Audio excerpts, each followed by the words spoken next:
Hi guys, welcome back to my channel. I'm on these for a while, so let me just quickly adjust my camera. Um, I've been quite busy on my Jack's Gear channel anyway, but I've noticed DJI's now launched another new drone and they keep smashing it out the ballpark. They keep creating technology, keep advancing on what they've got as well.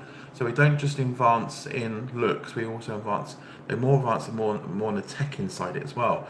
So Mavic 2 Pro. What do you think?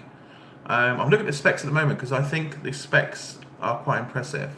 Maybe the shape and stuff they haven't changed very much, apart from it seems to be slightly a bit more heavy than the normal Maverick.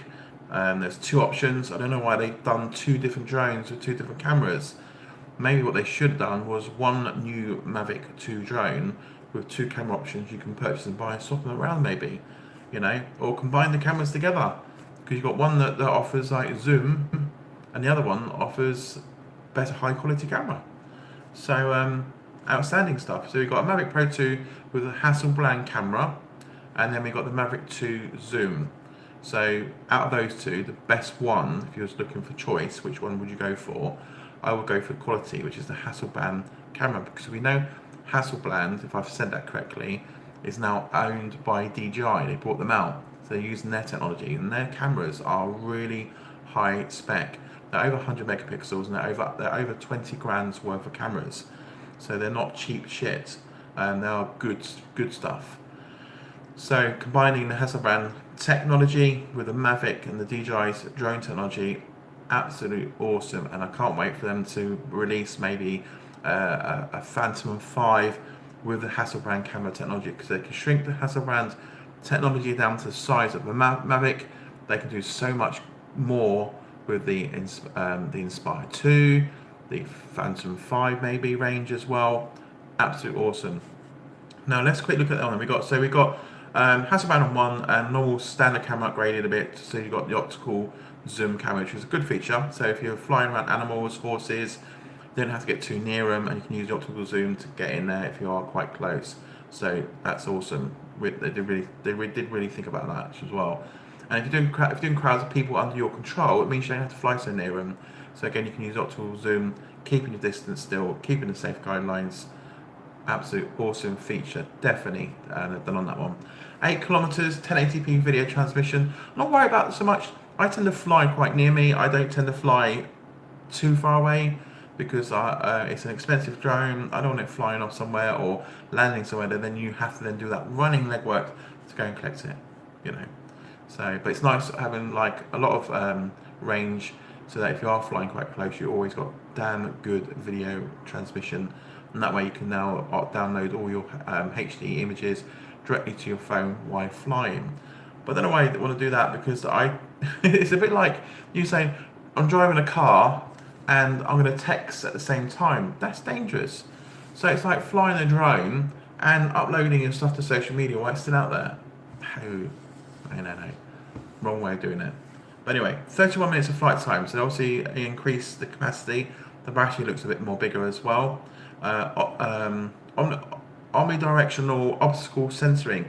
That's amazing. Now you can got sensors all around now, so you can avoid obstacles as you're in flight. So it's great. That's a great safety feature out. So don't put that to the test to see whether it works or not.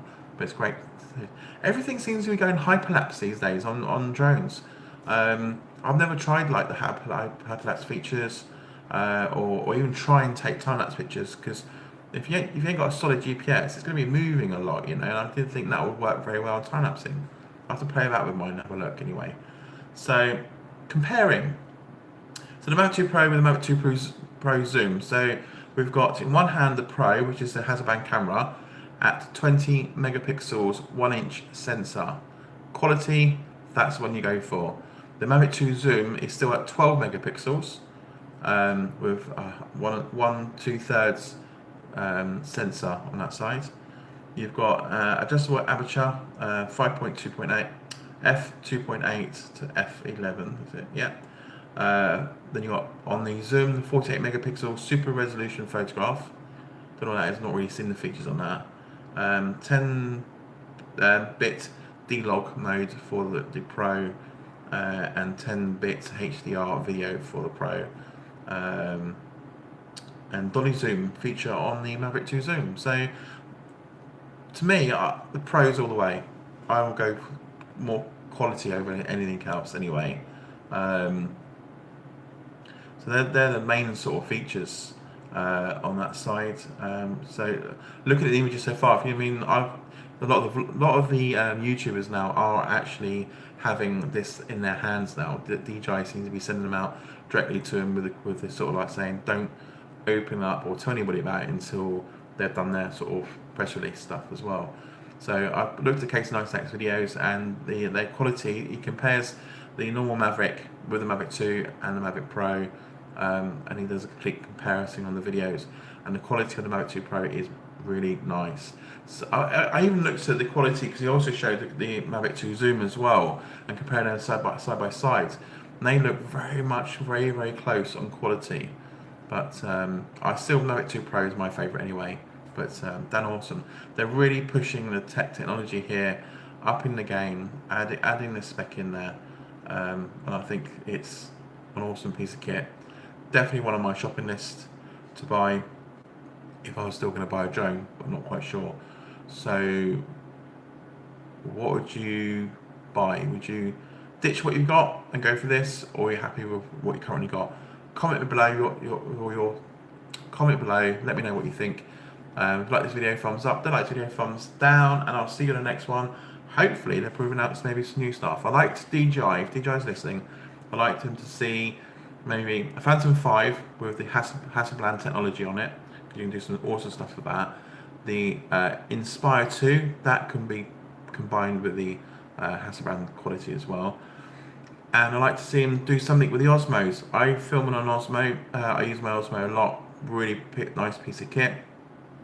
But they haven't done anything more with it. I know they've got the Osmo Plus, is it? And the Osmo Raw and that stuff like that.